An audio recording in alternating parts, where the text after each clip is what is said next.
8 motivos para você não estudar exatas com um cursinho online da internet se você deseja passar na medicina em 2024 e ser o primeiro médico ou a primeira médica da sua família. Esses 8 motivos científicos, eles fazem você não estudar por meio de videoaulas, porque você acaba não tendo o resultado desejado. Então vamos lá. Primeiro motivo, tá? Você ter passividade na aprendizagem. A aprendizagem, segundo os neurocientistas americanos, ela é um processo ativo. Então você tem que resolver problemas, você tem que sujar a mão de terra, é um termo que eu uso muito com os meus alunos lá no curso Atleta da Mente. Você sujar a mão de terra. Então não adianta você dar o play na videoaula e você querer aprender os conteúdos. Não vai, você só vai aprender quando você sujar a mão de terra, quando você fizer questões. O segundo motivo, sobrecarga cognitiva. Então, quando você vê lá uma videoaula de 2, 3 horas, você acaba sobrecarregando o teu cérebro com um monte de informação. Aí passa uma semana, 2 semanas, você já esquece tudo, né? O conteúdo deslizou na tua cabeça, como se fosse um azeite, né? O conteúdo desliza no cérebro, você não consegue aprender esse conteúdo, você não consegue memorizar essas informações, tá? Terceira coisa, a falta de codificação semântica, né? Então a codificação semântica é um processo cognitivo pelo qual o cérebro armazena informações transformando esses conceitos teóricos para situações do nosso cotidiano. Então não adianta você ver ali geometria, a fórmula do cilindro, a área da base e a altura. Não, você tem que ver, por exemplo, essa xícara aqui tem o formato de um cilindro. Então a área da base tem uma circunferência, PR ao quadrado, multiplicado pela altura, eu sei o volume que eu consigo colocar aqui de café. Então é muito mais fácil meu cérebro entender isso aqui do que uma aula de 3, 4 horas sobre geometria espacial e plana, que é um conteúdo muito cobrado na prova do Enem. Quarto motivo, pouco engajamento cerebral. Então o que acontece? O nosso cérebro, ele só presta atenção naquilo que gera dopamina para ele, naquilo que ele tem um engajamento. Então se você não tem um engajamento, se você não tem um estímulo sensorial dos conteúdos, das questões, você não vai conseguir reter, você não vai conseguir aprender as informações. Então, quando você estuda de forma ativa, você tem um estímulo cerebral muito maior, porque você está fazendo a questão, você está pensando, você está visualizando o conteúdo.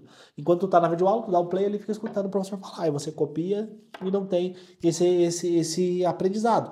Então, a videoaula, né, o que os neurocientistas falam? Eles falam assim, ó, videoaulas geralmente se limitam à visão e audição, enquanto métodos de aprendizagem mais interativos podem envolver a escrita, resolução de problemas, manipulação de objetos físicos, como por exemplo a xícara de café que eu falei para vocês, o que ajuda a reforçar a compreensão e a memória de longo prazo. Isso não é eu que estou falando, é os neurocientistas americanos que estão falando isso, tá?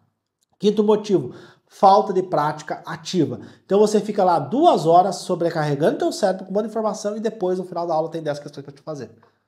Aí passa uma semana, 2 semanas, o aluno já esquece tudo. Então, assim, não faz sentido, você tem que ir direto para a prática, pegar provas antigas, fazer provas antigas e ver o que é cobrado em matemática. Você vai ver que todo aquele excesso de conteúdo que tem lá nos cronogramas de cursinho, só 5 conteúdos são os mais cobrados na prova, que representam 70% da prova.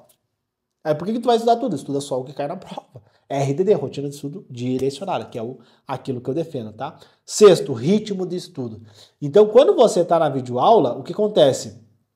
Ou cursinho presencial, cursinho online, cada aluno vai ter o seu ritmo. Por exemplo, eu quando eu comecei não sabia fazer tabuada.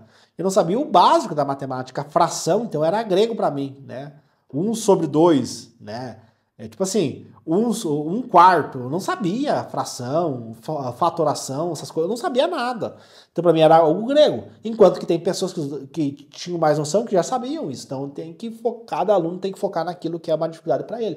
Como que eu sei? Pegando uma prova antiga. Pega uma prova antiga, faça ela, você vai descobrir que, pô, eu não sei nada. Então começa com a matemática básica, porque é o conteúdo mais cobrado na prova. Tá? Então esse ritmo de estudo, essa personalização do estudo é fundamental e é uma coisa que eu defendo muito lá para os meus alunos do curso. Tá? Sétimo, ansiedade, né? Então você compra lá o cursinho online, você abre a plataforma, vê lá 10 mil videoaula, 5 mil videoaula, você fica ansioso, fica nervoso, meu Deus, como é que eu vou ver tudo isso daqui, né? Aí gera uma ansiedade, gera frustração e aí isso acaba prejudicando o teu aprendizado porque você aumenta o nível emocional e aí você não consegue aprender, não consegue memorizar os conteúdos, tá? Infelizmente é isso que acontece, tá?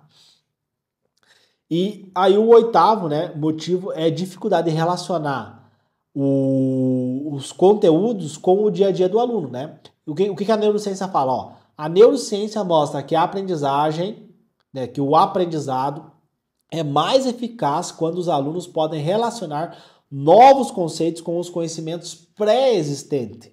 Então, por exemplo, eu quero estudar botânica. Então, eu lembro, pô, a minha avó tinha uma planta dela lá, eu tava jogando futebol com meu primo, aí eu bati na bola da minha avó, quebrou o vaso dela e ela ficou puta da vida. Então, é muito mais fácil eu pegar o conteúdo de botânica, as organelas celulares, a fotossíntese que a planta faz e relacionar com essa memória que eu já tenho, né? Isso é uma técnica de memorização que chama Mind Palace, né? Que é também eu ensino lá dentro do curso, que é uma técnica fantástica para quem deseja passar em medicina. Então são 8 motivos aí científicos, né, que são comprovados pela neurociência, que não é opinião minha, né? Porque no Brasil é muito comum os professores darem orientações baseadas em achismo e não na ciência. E aqui no meu perfil eu gosto sempre de orientar os meus alunos baseado na ciência, na neurociência da aprendizagem, e não no que eu acho, não no meu achismo, mas sim em fatos, fatos reais de coisas que funcionam, não de coisas que não funcionam. E se você gostou do conteúdo, já aproveita para me seguir aqui, ativa as notificações, porque todos os dias eu posto conteúdos gratuitos aí para ajudar você que deseja passar em medicina. Então tem um botãozinho aqui embaixo, se inscreva aqui, ativa as notificações e eu vejo você no próximo conteúdo. Valeu!